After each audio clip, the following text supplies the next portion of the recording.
بسم الله الرحمن الرحيم ورصحافات كاد أنجو وزيرة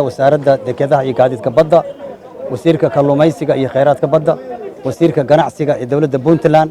waxaan ورصحافات waxaan u qabanaynaa inaanu dadka reer Puntland ama ganacsatada la socono aan la socodsiino in aan waxba ka jirin war been abuur ah oo ka baxay meediyada oo ahaa in muddo 30 casho ay xiran yihiin doonyihii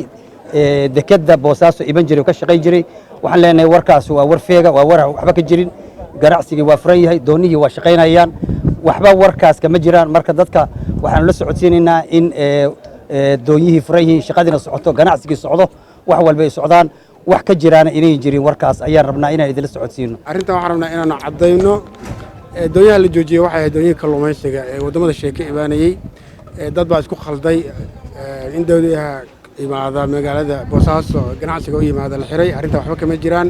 waxaan doonaynaa inaan u cadeyno doonyaha ganacsiga sidii ay imaan karaan socodka ganacsiga sidii uu socdaa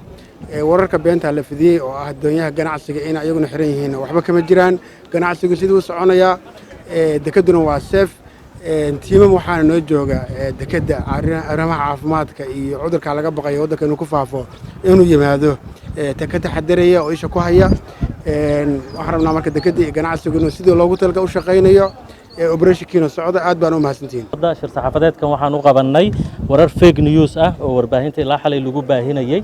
kuwaas oo la xiriiray in doonyihii iyo maraakiibta ganacsiga ee dekada Boosaaso imanaya dawladda Puntland ay joojisay muddo 30 casho ah warkaana waa fake news waxba kama jiraan 7 bishan Maarso ayaa golaha xukuumadda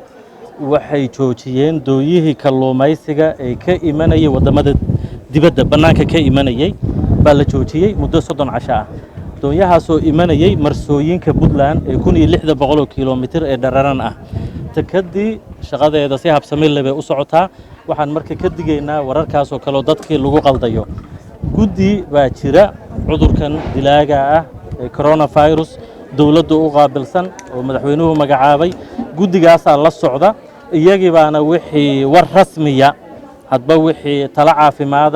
war rasmiya iyaga bulshada u soo gudbinayo la wadaagaya iyo dawladaba talaabooyinka iyo fariimaha iyo kulli iyaga laga warsugayaa guddigaasna shaqadoodii way wataan meel kasto xad ah meel kasto xuduudana cid bay dhigeen oo baarta waxaan ku celinaynaa mar kale ganacsigii waa furan yahay takadina waa u furan tahay doonyihii ganacsiga kuwii laga hadlay oo 7 bisha ay golay xukuumaddu joojiyeen waa doonyaha kalluumaysiga ee dibadda ka imanaya oo marsooyinkeena imanayay waa mahadsantiin